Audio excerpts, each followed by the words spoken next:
For joining us on the program right now, Oklahoma State Senator Steve Russell. And, Senator, thank you so much, sir, for coming on the program this evening. Oh, my pleasure. You know, we've been talking throughout the week about the comments made by the chief of police in Oklahoma City, Bill City, who has said that he doesn't know why anybody needs to own, would want to own, or I guess should be able to own a semi-automatic rifle like an AR. What's your reaction to this? Well, I wrote an opinion piece in the Daily Oklahoman that laid it out pretty clear. A lot of folks own military-style rifles, as he termed them. In fact, when the Second Amendment was written, the Brown Bess musket was the cutting edge in military technology, and it was anticipated that that would be the type of firearm that a group of people who could come to the aid of the nation would have.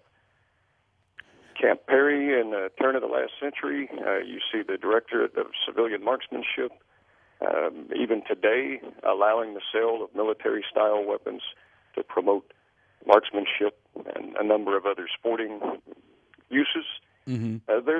Just if you wanted to own one, the right to keep and bear arms shall not be infringed.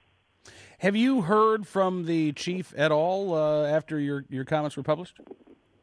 Well, no, not directly. I have not. How concerned are you about the city council actually taking this up as an issue? I know that there have been a couple of council members who have gone on the record and said, yeah, we agree with the chief. Well, the public outlash at the police chief and those two particular council members was enormous from all over the state, and I think they got their knuckles wrapped pretty hard.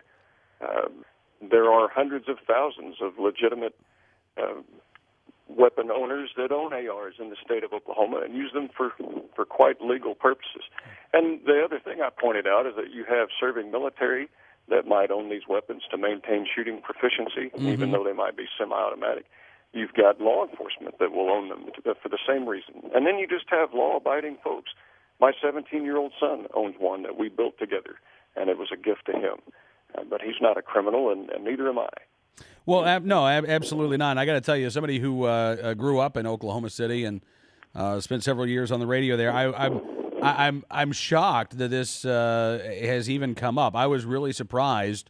In all my time in Oklahoma City, gun control was never really an issue at all. So I was kind of taken aback to see the comments by both the chief and the city council members.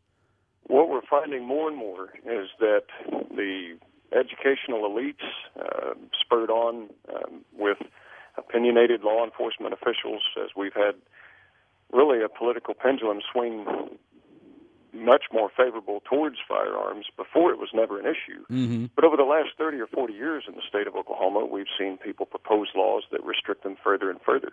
And now we're exerting a lot of legislation to restore those gun rights back, and we've made great headway, but we still need to make sure that we push the pendulum as far back right to the Second Amendment. Well, absolutely. I know that you are sponsoring some legislation this year, and so hopefully later in the session we'll be able to have you back on the program.